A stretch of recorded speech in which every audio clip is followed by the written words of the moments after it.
இந்த முப்பெரும் விழாவை மிகச்சிறப்பாகவும் வெற்றிகரமாகவும் நடத்தி முடிக்க வேண்டும் என்பதற்காக கடந்த 2 மாதங்களாக ஒவ்வொரு வீடாக சென்று அயராது பாடுபட்டு பெரும் திரளாக விருந்தினர்களை அழைத்து வர வேண்டும் என்ற நோக்கத்தோடு பாடுபட்டு அதில் பாதி வெற்றியை மட்டும் அடைந்திருக்கிற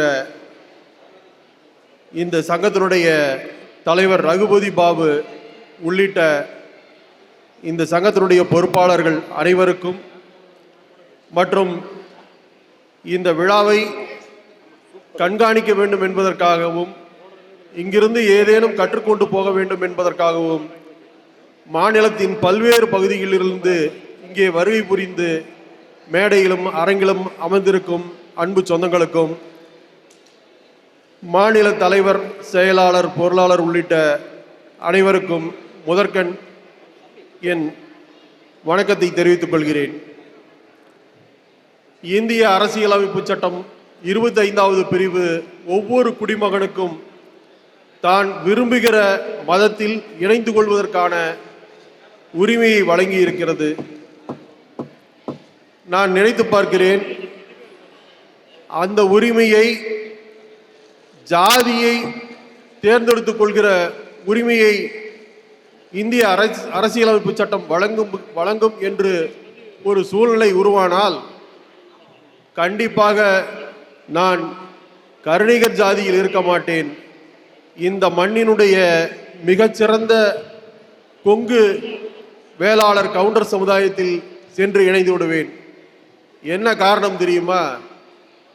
அந்த ஒரு இனம் மட்டும்தான் இன்றைக்கு தன்னுடைய உறவுகளை மேம்படுத்துவதில் மிகச்சிறந்தவர்களாக தமிழ்நாட்டிலேயே, ஏன் இந்தியாவிலேயே மிகச்சிறந்தவர்களாக விளங்கி கொண்டிருக்கிறார்கள். நீங்க 2 கொங்கு வேளாளர் முன்பின் அறியாதவர்கள் எங்காவது சந்தித்து கொண்டால், அவர்கள் கவுண்டர் என்று தெரிந்துவிட்டால், அவர்கள் கேட்கிற முதல் கேள்வி என்ன தெரியுமா? நீங்கள் என்ன கூட்டம் என்பது. அவர் ஏதோ ஒரு கூட்டத்தை சொல்லுவார். எப்படி நம்முடைய இனத்தில் நாடு என்று இருக்கிறதோ அதுபோல அவங்களுக்கு கூட்டம் என்று ஒன்று இருக்கிறது. அதை சொன்னவுடன் ஒன்று, ஆஹா நீங்கள் பங்காளியாயிற்றே என்பார், அல்லது எங்களுடைய மாமன் மச்சன் என்று சொல்லுவார். உடனே இருவரும் ஐக்கியமாகி விடுவார்கள். அந்த நட்பு காலாகாலத்துக்கும் தொடர்ந்து வரும்.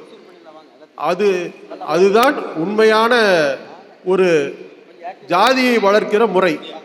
ஆனால் நம்முடைய இனத்தில் அந்த மாதிரி நாம் எதுவுமே இதுவரை கேள்விப்பட்டதே இல்லை. நம்முடைய குழந்தைகளுக்கே நாம் எந்த விதமான உறவு முறைகளையும் சொல்லிக் கொடுப்பதில்லை என்பது மிகப்பெரிய வேதனை. இனிய இப்படி இருந்தால் நம்முடைய சங்கம் கண்டிப்பாக வளரவே வராது. என்னை பொறுத்தவரை நாம் இன்னும் அந்த நிலைமையெல்லாம் எட்ட வேண்டும் என்றால் ஒரு குறைந்தது 1000 வருடங்களாவது பிடிக்கும் என்று நினைக்கிறேன். இருந்தாலும் கூட இந்த சங்கம் இந்த பதவியேற்பு விழாவின் போது எனக்கு ஒரு ஆச்சரியகரமான நிகழ்வு ஏற்பட்டது. இங்கே இருக்கிற எல்லோருக்கும் நாமும் அந்த மாதிரி நிறைய சொந்தங்களோடு இருக்க வேண்டும் என்கிற ஏக்கம் இருக்கத்தான் செய்கிறது என்பதை நான் பதவியேற்பு விழாவில் புரிந்து கொண்டேன். பதவியேற்பு விழாவில் அப்பொழுதுதான் நான் முதலாக நம்முடைய பெரியவர் ஜெயராமன் ஐயா அவர்களை சந்தித்தேன். அப்பொழுது ஒரு சில வார்த்தைகள் தான் நாங்கள் பேசிக்கொண்டோம். ஐயா ஜெயராமன் அவர்கள் மேட்டூரில் மிகப்பெரிய கல்வி நிறுவனத்தை நடத்தி வருகிறார். அவரும் அவருடைய மகனும் அந்த விழாவுக்கு வந்திருந்தார்கள். அப்போது பார்த்து விட்டு பேசினோம், பிரிந்து சென்று விட்டோம். பிறகு 2 மாதங்கள் கழித்து எனக்கு ஒரு அழைப்பு வந்தது. அந்த அழைப்பு என்னவென்றால், அவருடைய மகன் தொலைபேசியில் தொடர்பு கொண்டார்.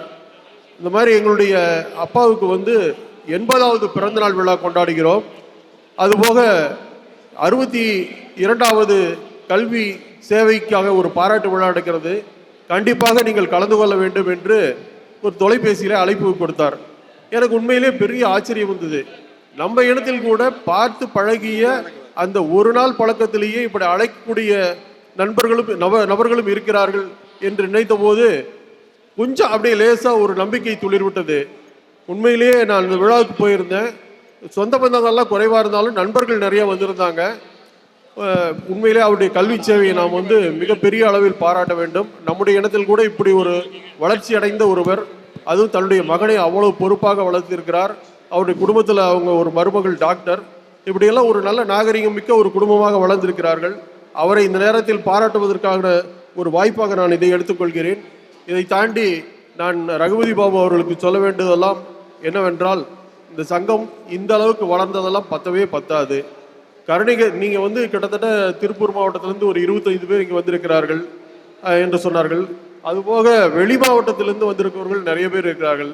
அதையெல்லாம் தாண்டி நம்முடைய சொந்த பந்தங்கள், கொங்கு மண்டலத்தில் இருக்கிற சொந்த பந்தங்கள்னு பார்த்தா ஒரு பாதி கூட தேராது. இப்படியெல்லாம் இருந்தால் இந்த சங்கம் வளருவதெல்லாம் ஒரு பெரிய கனவாக போய்விடும், காணல் நீராக போய்விடும். எனவே இன்னும் வேறு ஏதாவது சிறப்பான முயற்சிகள் எல்லாம் எடுத்து இந்த விழாவுக்கு இந்த சங்கத்தினுடைய அதாவது ஜாதிய ஈடுபாட்டோடு நம்முடைய மக்களை எல்லாம் வெளிக்கொண்டு வருவதற்கு என்ன முயற்சியோ அதை நீங்கள் முயற்சி எடுக்க வேண்டும். அதுபோக உங்களுடைய வருங்கால திட்டத்தில் ஒன்று வைத்திருக்கிறீர்கள். ஈரோடு மாவட்ட கருணிகர் சங்கத்திற்கென்று ஒரு வள்ளலார் அரங்கம் தனி கட்டடம் கட்டலாம் என்று முடிவு செய்திருக்கிறீர்கள். உண்மையிலே வரவேற்கத்தக்கது. ஆனால் என்ன ஒரு வருத்தத்துக்குரிய விஷயம்னு சொன்னால், இதுக்கான நிதியை நீங்கள் எங்கிருந்து எப்படி திரட்டுவீங்கிறத இதில் நீங்கள் சொல்லவே இல்லை. இது ஒரு சாதாரண விஷயம் இல்லை. இது பல கோடி ரூபா மதிப்புள்ள ஒரு திட்டம். நீங்கள் நம்முடைய மக்கள்கிட்ட போய் சந்தா வசூல் பண்ணுறதுக்கே நாங்கள் போனோம், 500 ரூபாய்க்கு மேலே யாரும் தரமாட்டேங்கிறாங்க அப்படின்னு சொல்கிறாங்க. ஆனால் இது உண்மையிலேயே நம்மெல்லாம் ரொம்ப வெளிப்படையாக சொல்லணுன்னா ரொம்ப கேவலமான ஒரு விஷயம். ஒரு 500 ரூபாய் என்பது ஒரு சாதாரண விஷயம். நீங்கள் ஒரு சாதாரணமாக டீ கடையில் போய் போண்டா பஜ்ஜி சாப்பிட்டு ஒரு 10 பேர் 4 பேர் 5 பேர் போய் சாப்பிட்டோம்னா 400 ரூபா 300 ரூபா பில் வருது. இந்த சங்கம் வளர்ச்சிக்காக ஒரு 500 ரூபாய் தான் நிதி உங்களால் வசூல் பண்ண முடியுதுன்னா உங்கள்கிட்ட ஏதோ ரொம்ப பெரிய ஒரு வீக்னஸ் இருக்குன்னு அர்த்தம். ஒன்று உங்களுக்கு கேட்கறதுக்கு தயக்கமா, அல்லது நம்மளுடைய மக்கள் அவ்வளவுதான் ஒருவேளை ரொம்ப வறுமை கோட்டுக்கு கீழே இருக்காங்களான்னு எனக்கு ஒன்றும் புரியல. நான் வேணா இதுக்கு ஒரு யோசனை சொல்கிறேன். எல்லார்கிட்டையும் நீங்கள் கேட்க வேண்டாம். ஒரு 200 பேரை திரட்டுங்க, தலைக்கு ஒரு 10 லட்ச ரூபா வசூல் பண்ணுங்க. அப்போ கிட்டத்தட்ட ஒரு 20 கோடி ரூபா பணம் வந்துடும். இந்த 20 கோடி ரூபாய் ஏதாவது ஒரு லேண்டில் இன்வெஸ்ட் பண்ணிங்கன்னா 2 அல்லது 3 வருஷத்தில் இரட்டிப்பாகி விடும். நீங்கள் அந்த பணத்தை மறுபடியும் திருப்பி எல்லாத்தையும் கொடுத்துடலாம். உங்களுக்கு என்ன லாபம் கிடைக்குதோ அதை வச்சு அடுத்து இன்னொரு லேண்ட் வாங்குங்க. அந்த லேண்டை மறுபடியும் விற்றீங்கன்னா கிட்டத்தட்ட இந்த அரங்கம் கட்டுவதற்கு உண்டான தொகை உங்களுக்கு எளிதாக சேர்ந்து விடும். அது மட்டும் இல்லை, ஒரு 200 பேர்த்த மட்டும் நீங்கள் நல்லா கொண்டு வந்துட்டீங்கன்னா மிகப்பெரிய பாண்டிங். அவங்களே இந்த சங்கத்துக்கு போதும். நீங்கள் முடியாதவங்ககிட்ட வசூல் பண்ண வேண்டாம். அவங்களெல்லாம் ரொம்ப சீப் கெஸ்ட்டாக கூட நம்ம கூப்பிட்டுக்கலாம். அந்த மாதிரி பண்ணிக்கலாம்.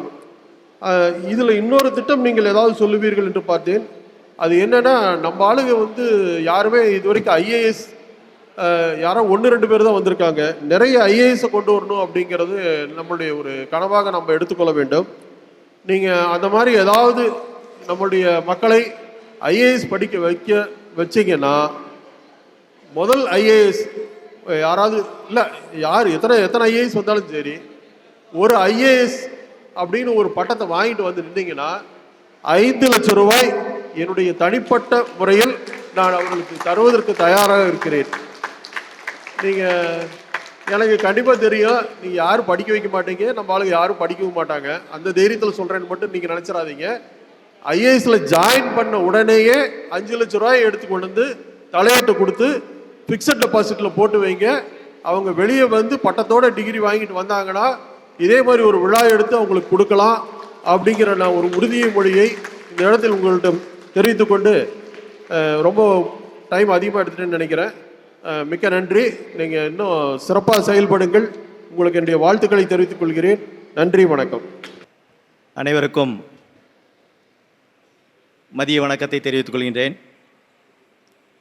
இன்று நமது ஈரோடு மாவட்ட கர்ணிகர் சங்கமானது தனது 43வது ஆண்டு விழாவையும் மற்றும் பதவியேற்று புதிய பொறுப்பாளர்களுடைய பதவியேற்பு நிகழ்ச்சியையும் அதன் பின்னர் கல்யாண மாலை நிகழ்ச்சியும் வெகு சிறப்பாக நடத்தி கொண்டிருக்கிறது. இந்த நிகழ்ச்சியை நடத்தி கொண்டிருக்கும் நமது பொறுப்பாளர்கள் அனைவருக்கும் நான் சார்ந்துள்ள கர்ணிகர் சங்கத்தின் சார்பாக வாழ்த்துக்களை தெரிவித்துக் கொள்கின்றேன். இந்த விழாவிற்கு சிறப்பு விருந்தினர்களாக வந்திருக்கக்கூடிய நமது மாநில பொறுப்பாளர்கள் மற்றும் பல்வேறு மாவட்டங்களிலிருந்து வந்திருக்கக்கூடிய பொறுப்பாளர்கள் மற்றும் ஈரோடு மாவட்ட பொறுப்பாளர்கள் அனைவருக்கும் எனது வாழ்த்துக்களை தெரிவித்துக் கொள்கின்றேன். இன்று நமது முன்னால் பேசிய அருமை நண்பர் அவர்கள் நம்ம சமூகத்தில் ஒரு ஐஏஎஸ் ஐபிஎஸ் ஆஃபீஸர் இல்லை என மிகவும் வருத்தமாக கூறினார். நமது சமூகத்தில் முதலில் அந்தியூர் கார்த்திகேயன் என்பவர் டெல்லிக்கு சென்று அந்த பணியை முடிப்பதற்காக படிப்புக்காக சென்றார். ஒரு சில காரணங்களால் அவரால் அந்த படிப்பை தொடர முடியவில்லை. அடுத்தது எனது மகன் அவர்களும் டெல்லிக்கு சென்று தன்னுடைய கனவை, எங்களுடைய கனவை நிறைவேற்றுவதற்காக சென்றார். அவராலும் அதை முடியவில்லை. அவர் கூறியதைப் போல நானும் கூறுகின்றேன். நமது சமுதாயத்தில் மிக அதிகாரமிக்க ஒரு பொறுப்புக்கு வர வேண்டும். அந்த பொறுப்புக்கு வருபவர்களுக்கு நம்மால் என்ன உதவி செய்ய வேண்டுமோ அந்த உதவியை நாம் செய்ய வேண்டும். அதேபோல் வருகின்ற சட்டசபை தேர்தலில் நமது சமூகத்தைச் சேர்ந்தவர்கள் ஏதாவது ஒரு தொகுதியில் நிற்க வேண்டும். அவ்வாறு நிற்கின்ற பொழுது நமது சமூகத்தைச் சேர்ந்தவர்கள் அவருக்காக சென்று மக்களிடம் ஓட்டு கேட்க வேண்டும். இங்கு இந்த கொங்கு மண்டலத்தில் ஐயா அவர்கள் கூறியது போல அவர்களுடைய உறவுகளை எவ்வாறு மேம்படுத்துகிறார்கள் என்பதற்கு அவர் மிகவும் தெளிவாக எடுத்து கூறினார். அந்த முறையில் நாமும் நம்மளுடைய உறவுகளை மேம்படுத்த வேண்டும், ஒருவருக்கொருவர் உதவி செய்ய வேண்டும் என கேட்டுக்கொள்கின்றேன். அதேபோல இந்த நிகழ்ச்சி நடப்பதற்கு முன்னால் ஒரு ஆடியோ விஷுவல் ஒன்று டிஸ்ப்ளே பண்ணாங்க. அதை பார்க்கின்ற பொழுது நம்மளுடைய சொந்தங்கள் மற்றும் நம்மளுடைய கடந்த கால நிகழ்வுகள்லாம் நம் கண்முன் தோன்றியது. இதுபோல ஒரு குடும்ப விழாவாக இந்த விழா நடந்து வருகிறது. அதற்கும் என வாழ்த்துக்களை தெரிவித்துக் கொள்கின்றேன். அதேபோல் வள்ளலார் சன்மார்க்க சபை ஒன்று நிறுவ வேண்டும் என கூறினார்கள். எனது நாமக்கல் மாவட்டத்தில் தற்போது ஒரு இடத்தை தேர்வு செய்து சன்மார்க்க சபையானது நிறுவுவதற்கு அதற்கான ஏற்பாடுகளை செய்து வந்திருக்கிறார்கள். அதற்கு நான் 1 லட்சம் ரூபாய் நிதி உதவி அளித்துள்ளேன். அதேபோல் இந்த ஈரோடு மாவட்டமும் ஒரு சன்மார்க்க சபையை நிறுவுமையானால் நான் 2 லட்சம் ரூபாய் நன்கொடை அளிக்கின்றேன் என்ற இந்த நேரத்தில் நான் உங்களுக்கு உறுதியளிக்கின்றேன். அதற்கான முயற்சியை அமைப்பதற்கு ஒரு குழுவை ஏற்படுத்துங்கள். அந்த குழுவானது எல்லா உறவுகளையும் சந்திக்க வேண்டும். நம்ம உறவுகளை மட்டும் சந்தித்தால் அது நம்மால் வெற்றி கொள்ள முடியாது. நம் உறவுகளோடு தொடர்புடைய மற்ற சமூகத்தினரையும் நாம் சந்தித்து அவர்களையும் நாம் அரவணைத்து அவர்களுடைய நிதி உதவியை பெற்று நாம் ஒரு சபையை உருவாக்க வேண்டும். அந்த சபை நமது திருவண்ணாமலையிலிருந்து வந்திருக்கக்கூடிய அன்பு ஐயா அவர்கள் ஒரு சபையை உருவாக்கி ஒரு கட்டடத்தை கட்டியிருப்பதாக நமது மாநில தலைவர் அவர்கள் கூறினார்கள். அந்த அளவுக்கு செய்யவே முடியவில்லை என்றாலும் ஒரு சபையை கட்டி தினம் ஒரு 50 பேருக்கு அல்லது 100 பேருக்கு நாம் ஒரு உணவு தயவாளர்களாக இருந்து என்ன உணவு அளித்தோமானால் அந்த வள்ளல் பெருமானுடைய நாம் ஒரு நம்பிக்கையும் அவருடைய அருளும் நமக்கு கிடைக்கும் என இந்த நேரத்தில் தெரிவித்துக் கொள்கின்றேன். அதேபோல் நாம் ஒன்று கூடி ஒரு கல்யாண மண்டபம் கட்ட வேண்டும் என எங்களுடைய ஆசை. அதற்காக நாங்கள் ஒரு சில நிறுவனங்களை அணுகுகின்ற பொழுது உங்களுடைய சமூகத்திலிருந்து எவ்வளவு நிதி அளிப்பார்கள் என்று கேட்டார்கள். அதற்கு நான் கூறினேன், எங்களுடைய சமூகம் மிகவும் பின்தங்கிய சமூகமாக இருப்பதால் எங்களை போன்ற இருப்பவர்கள் உங்களுக்கு உதவி செய்கின்றோம், நீங்கள் அதை எங்களை ஒரு உறுப்பினராக சேர்த்துக்கொள்ளுங்கள் என கேட்டோம். அதற்கு அவர்கள் ஒரு மெஜாரிட்டி கம்யூனிட்டி இருந்தால் தான் நாங்கள் உங்களை எல்லாம் சேர்த்துக்கொள்வோம் என்று கூறினார்கள். அந்த மெஜாரிட்டி என்ற வார்த்தையை கேட்கின்ற பொழுது எனக்கு உண்மையிலேயே மன வருத்தமாக இருந்தது. எந்த வகையில் மெஜாரிட்டி என கூறுகின்றார்கள் என தெரியவில்லை. பணத்திலா அல்லது கல்வி அறிவிலா என்று தெரியவில்லை. அப்படி மெஜாரிட்டி என்று பார்க்கின்ற பொழுது நம்மளுடைய சமூகத்தைச் சேர்ந்தவர்கள் அனைவரும் நிறைய படித்திருக்கின்றார்கள், நிறைய பொறுப்புகளில் இருந்திருக்கின்றார்கள். அந்த வகையில் நம்மை சேர்த்துக்கொள்ள வேண்டும் என கேட்டுக்கொண்டேன். அவர்களும் சரி என்று கூறுகின்றார்கள். இவ்வாறு பல்வேறு நிலைகளில் நமது சமூகமானது தற்போது ஒரு இளைஞர் சமூகத்தின் மூலமாக படிப்படியாக வளர்ந்து வருகிறது. நான் சென்னையில் இருக்கின்ற பொழுது உதயச்சந்திரன் ஐஏஎஸ் நமது சமூகத்தைச் சேர்ந்தவர், நாமக்கல். அவர் நமது சமூகத்தைச் சேர்ந்தவர். அவரிடம் சென்று நான் ஒரு 3 மாதத்துக்கு ஒரு முறை அல்லது 2 மாதத்துக்கு ஒரு முறை அவரை சந்திக்கின்ற பொழுது அவர் கூறுவதெல்லாம், நம்ம பிள்ளைமார்கள் ஏன் இன்னும் வளர்ச்சியடையவில்லை என ஒரு முறை கேட்டார்கள். சார், உங்களை போன்றவர்களெல்லாம் எங்களுக்கு உதவி செய்ய வேண்டும் என கேட்டுக்கொண்டேன். உடனே அவர் என்ன செய்தார், எங்களையெல்லாம் ஒரு 10 நம்மளுடைய கர்ணிகர் சங்க உறுப்பினர்களை அழைத்து, நீங்கள் எல்லாம் ஏதாவது ஒரு பணியை மேற்கொள்ளுங்கள் என்று கூறினார்கள். அந்த ஒரு நாள் கூறியதோடு சரி. அதற்கப்புறம் அவரால் அதற்கு முன் அந்த பணியை மேற்கொள்ளவில்லை. இதுபோல நம்ம சமூகத்திலும் எண்ணற்ற ஒரு உயரதிகாரிகள் இருக்கின்றார்கள். அதே போல் ஞானதேசிகன் அவர்கள், அவர் அப்போதைய ஐஏஎஸ் அவர்கள், நமது சமூகத்தைச் சேர்ந்தவர். அவரும் நிறைய நமது சமூகத்திற்கு செய்துள்ளார்கள். இதுபோல் நம்ம தேடி நாம் செய்கிறத விட நம்ம சமூகத்தில் இருப்பவர்கள் நம்ம சமூகத்திற்கு ஏதாவது செய்ய வேண்டும் என்ற எண்ணத்தில் வர வேண்டும். அப்படி வந்தால் நமது சமூகம் மேலும் மேலும் வளர்ச்சியடையும். இந்த முன்னோர்களை வைத்து நாம் அவர்களுடைய வழிகாட்டுதலில் நம்ம சமூகத்தை மேலும் மேலும் வழிநடத்தி செல்வோம் என கேட்டுக்கொண்டு வாய்ப்பளித்தமைக்கு நன்றி கூறி விடைபெறுகின்றேன். நன்றி, வணக்கம். பெருஞ்சோதி அருட்பெருஞ்சோதி தனிப்பெருங்கருணை அருட்பெருஞ்சோதி. இங்கு வந்திருக்கும் கருணிகர் உறவுகளுக்கெல்லாம் முதற்கண் வணக்கத்தை தெரிவித்துக் கொள்கிறேன். சில பேருக்கு என்னை தெரியும், சில பேருக்கு என்னை பற்றி தெரியாது. நான் சென்னையில் ஒரு முக்கியமான பல்கலைக்கழகம், ராமச்சந்திரா மெடிக்கல் பல்கலைக்கழகம் என்று கேள்விப்பட்டிருப்பீர்கள். அதற்கு டீனாக பதவி புரிந்தேன். ஏறக்குறைய 7 ஆண்டுகள் டீனாக இருந்தேன். அந்த பதவியில் இருந்தபோது எனக்கு சில அதிகாரங்கள் இருந்தது. அதாவது வேலைக்கு விண்ணப்பிப்பவர்கள் சிறந்தவர்களை தேர்ந்தெடுக்கும் அதிகாரம், டாக்டர்கள், நர்ஸுகள் முதல் உதவியாளர்கள், செக்யூரிட்டி வரையில் எனக்கு தேர்வு செய்ய அதிகாரம் இருந்தது. அப்பொழுது அந்த அப்ளிகேஷனில் பார்ப்பேன், கருணிகர் யாருன்னா இருக்காங்களான்னு. அந்த மாதிரி ஒரு குரூப்லேயும் ஒரு 50 பேர் வந்தால் 1-2 கருணிகர் இருப்பாங்க. அங்கு ஏறக்குறைய அந்த பல்கலைக்கழகத்தில் 47 கருணிகர்களுக்கு வேலை வாங்கி கொடுத்திருக்கிறேன். அதில் ஒரு 10-12 பேர் ரிட்டையர் ஆகிட்டாங்க. இன்றைக்கும் ஒரு 34 பேர் வேலையில் இருக்காங்க. அந்த பல்கலைக்கழகத்தில் ரெஜிஸ்ட்ரார், ப்ரெஸ்ஸு மேனேஜரு, அந்த மாதிரி பலவித பதவிகளில் இன்னும் இருக்காங்க நம்ம கருணிகர். ஒருத்தர் ஒரு வாட்டி எனக்கு சாப்பாட்டு கூட வழி இல்லை, நீங்கள் யார், நான் காஞ்சிபுரத்தில் இருக்கேன், என்ன பண்ணுறீங்க? இது காய்கறி வியாபாரம் பண்ணுறேன், ரொம்ப ஏழ்மை, எனக்கு எதனா ஒரு வேலை இருந்தால் போட்டு கொடுங்க. சரி, நீங்கள் என்ன ஐயா, நீங்கள் என்ன படிச்சிருக்கீங்க? நான் 8வது வரையில் தான் படிச்சிருக்கேன்.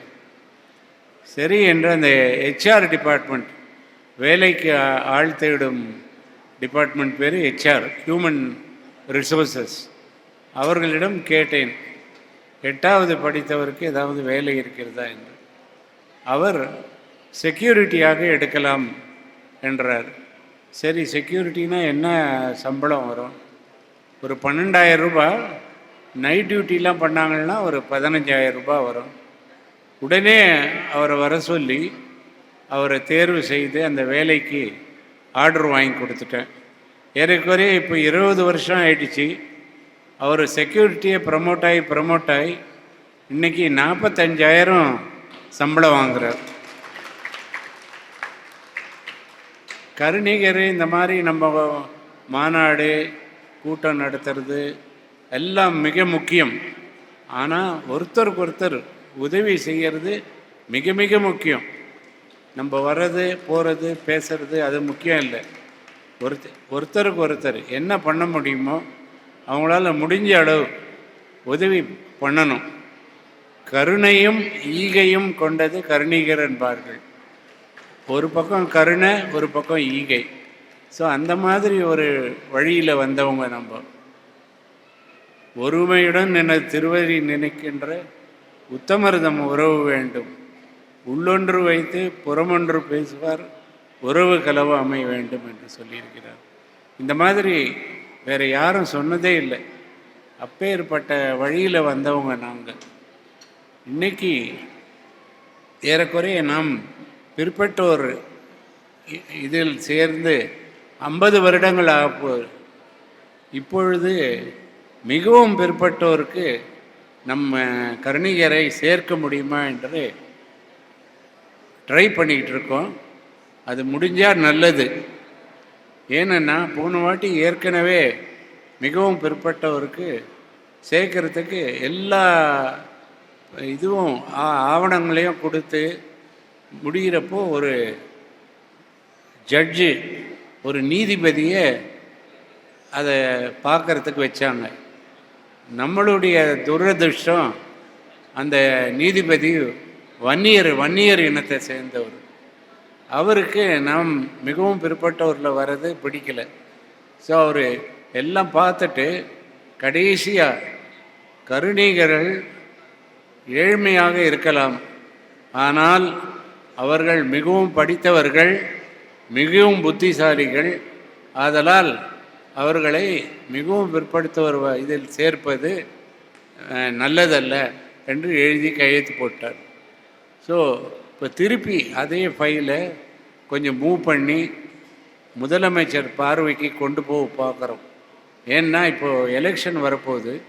இந்த நேரத்தில் அவரை பார்த்து எங்களால் முடிஞ்சதை உங்களுக்கு செய்கிறோம், எங்களுக்கு நீங்கள் இதை பண்ணி கொடுங்கன்னு அதுக்கு ட்ரை பண்ணிய முக்கால்வாசி ஜனவரியில் நமக்கு இன்டர்வியூ கிடைக்கும். ஒரு 5 பேர் தான் அலோவ் பண்ணுவேன்னு இருக்காங்க. அதுக்கு என்ன பண்ணணுன்னு தயார் பண்ணின்னு இருக்கோம். அதுக்கெல்லாம் ஒரு மாவட்டத்துடைய பலம் வேணும் நமக்கு, இல்லைன்னா பிரயோஜனம் இல்லை. ஸோ அதுக்கெல்லாம் நீங்கள்லாம் எங்களுக்கு கை கொடுக்கணும், எங்களுக்கு தேவையான உதவிகளை நீங்கள் செஞ்சு கொடுக்கணும். இந்த மாநாட்டை, இந்த விழாவை மிகவும் பிரமாதமாக ஏற்பாடு செய்திருக்கிறார்கள். இதை ஏற்பாடு செய்த ரகுபதி பாபு, ரவிச்சந்திரன், ரவிசங்கர், பாலமுருகன், சிவகுரு இவர்களுக்கெல்லாம் என் நன்றியை தெரிவித்துக் கொள்கிறேன். நான் கூட எதிர்பார்க்கவில்லை இவ்வளோ பெரிய விழாவாக நடக்கும்னு சொல்லி. இதில் சில விஷயங்கள் சொல்லணும்னு நினைக்கிறேன். இதே ஈரோடை சேர்ந்தவங்க, நம்ம தான்காஸ்னு ஒரு இது இருக்குது, நம்ம தமிழ்நாடு கருணிகர் சங்கத்தினுடைய வெப்சைட்டு. அதில் சில பேர் அவதூறாக வெளியிடுறாங்க. சில பேர் அவங்க வேறு யாரும் இல்லை, உங்கள் இதை சேர்ந்தவங்க தான். ஸோ இந்த மாதிரி அவதூறு பரப்புறது கொஞ்சம் கூட நல்லா இல்லை. ஒரு மாநில தலைவர்ன்ற முறையில் தயவுசெய்து உங்களுக்கு எதனா மனக்குமுறல் ஏதாவது இருந்தால் உங்கள் ஈரோடு தலைவர், ஈரோடு செயலாளர் அவர்களிடம் பேசிவிட்டு உங்கள் மனக்குமுறல்களை சரி செய்து கொள்ளுங்கள். ஆனால் அதை நீங்கள் பதிவிட்டீர்கள் என்றால் தேவையில்லாமல் நிறைய பேர் அதை படிப்பாங்க. ஸோ அந்த மாதிரி பதிவு செய்ய வேணாம். எனக்கு அது யாருன்னு நல்லா தெரியும், பட் நான் சொல்ல விரும்பலை. ஸோ அந்த மாதிரி பதிவிட வேணான்னு சொல்லி நான் இங்கே சொல்லிக்கொள்கிறேன். உங்களுக்கு ஏதாவது தேவை இல்லை எதனாவது சொல்லணுன்னா நேராக சொல்லுங்கள், இல்லை தொலைபேசி வழியாக சொல்லுங்கள். எதுக்கு அதை பதிவிடுறீங்க? பதிவிட்டால் அது ரெக்கார்டு மாதிரி ஆகிடுது. ஸோ அந்த மாதிரி பண்ணக்கூடாது. நம்மெல்லாம் ஒரே குலம், ஒரே இது, எல்லாரும் சகோதரர்கள் மாதிரி. கருணிகர் சங்கம் என்று நான் எப்போவுமே சொல்ல மாட்டேன். இது கருணிகர் குடும்பம். இந்த கருணீகர் குடும்பத்தை நம்ம ஒழுங்காக ஒற்றுமையாக முன்னேறணும். ஸோ இந்த மாதிரி சில இதுங்க பண்ணால் அந்த இது கொஞ்சம் ஆட்டம் கட்டும். அந்த மாதிரி பண்ணக்கூடாதுன்னு இங்கே கேட்டுக்கிறேன். நான் ஏற்கனவே சிவகுரு கிட்ட அதை பற்றி பேசியிருக்கேன். சிவகுருக்கு தெரியும், உங்களுக்கு தெரியும்னு நினைக்கிறேன். உங்கள் சங்கத்தை பற்றியே எங்களுக்கு இதில் பதிவிட்டிருக்காங்க, உங்கள் சங்கத்தை பற்றி. அது எனக்கு கொஞ்சம் கூட பிடிக்கல. ஏதாவது இருந்தால் அவங்க உங்களோட பேசலாம், உங்கள் சங்கத்துக்குள்ளே செட்டில் பண்ணலாம். அதை இந்த இதில் பதிவிடுறது நல்லாவே இல்லை. அது வேணும்னா என்கிட்ட இருக்குது ரெக்கார்ட், நான் காட்டுவேன் உங்களுக்கு. உங்கள் சங்கத்தை ஆளுங்களே உங்ககிட்ட பேசி தீர்த்துக்கலாம். எதுக்கு அதை பதிவிடணும்?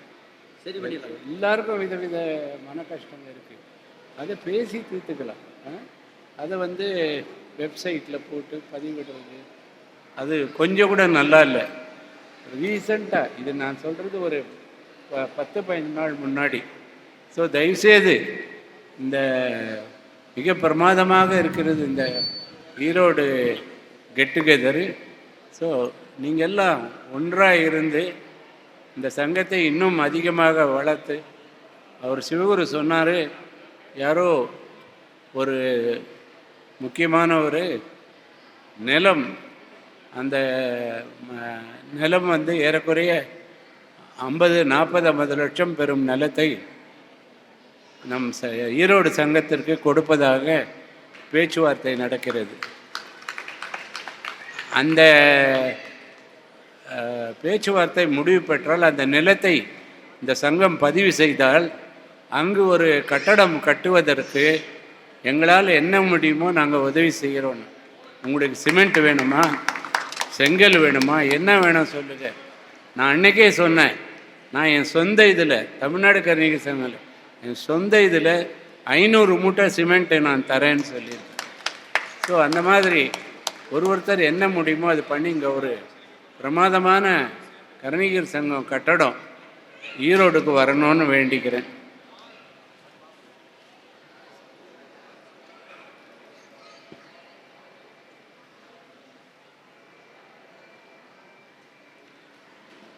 மற்றும்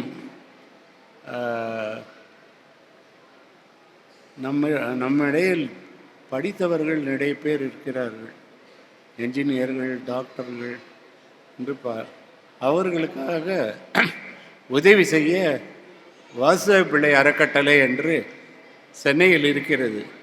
அது 2 வருடங்களாக சரியாக செயல்படவில்லை. இப்பொழுது நீதிமன்றம் 5 ட்ரஸ்டிங்களை நியமிச்சிருக்காங்க. எல்லாமே நல்லா படித்தவங்க. 2 ட்ரஸ்டி PhD, மீதி 3 ட்ரஸ்டி எல்லாம் மேல் படித்தவங்க, நல்ல பதவியில் இருக்கவங்க. ஸோ அவங்க பதவியேற்பு விழாவுக்கு என்னை கூப்பிட்டாங்க. நான் போயிருந்தேன். நான் ஏன் போனேன்னா, நான் முன்னாள் ட்ரஸ்டி வாசுதேவ பிள்ளை அறக்கட்டைக்கு 2 முறை செயலாளராக இருந்திருக்கேன். 6 வருடம். ஏறக்குறைய வருடத்துக்கு 1 லட்சம் ரூபாய் வருமானம் கொண்டிருந்தது. இன்றைக்கு வாசுதேவ பிள்ளை ட்ரஸ்ட்டு பேங்க் அக்கௌண்ட்டில் ஏறக்குறைய 1.25 கோடி இருக்குது. அந்த அளவுக்கு அதோடைய வருவாயை பெருக்கிட்டோம். 42 வீடு இருக்குது புருஷவாக்கத்தில். இன்றைக்கி அந்த சொத்தினுடைய மதிப்பு ஏறக்குறைய 100 கோடி. அந்த 100 கோடி சொத்து யாரதும் இல்லை, நம்ம கருணீகருது. ஸோ இந்த வாட்டி அப்ளிகேஷன்லாம் கால் ஃபார் பண்ணுவாங்க. ஸோ தயவுசெய்து அப்ளை பண்ணி தகுதி உள்ளவர்கள் அந்த ட்ரஸ்ட்டு கொடுக்குற இதை வாங்கிக்க சொல்லி எல்லாம் ஏற்றிட்டாங்க. இப்போ முன்ன 1000 2000 கொடுத்தது இந்த வருடம் 4000 5000 கொடுக்க. ஏனென்றால் இப்போ நிறைய பணம் இருக்குது பேங்க்கில். ஸோ அந்த அளவுக்கு அதை இது பண்ணணும். ஸோ உங்களால் எல்லாம் அது இப்போ வரும், நம்ம புக்கில் வரும். உடனே அப்ளை பண்ணி அந்த பெனிஃபிட்டை நீங்கள் அனுபவிக்கணும். மற்றபடி நான் சொல்லுறதுக்கு எதுவும் இல்லை. இந்த பிரமாதமான விழா ஆர்கனைஸ் பண்ண எல்லாருக்கும் என் நன்றியை தெரிவித்துக்கொண்டு, இதுக்கு முதல்ல இது அடிக்கோல் நாட்டினவர் சிவகுரு. ஸோ சிவகுருவுக்கு என்னுடைய பாராட்டுகளை தெரிவித்துக்கொண்டு விடைபெறுகிறேன். வணக்கம்.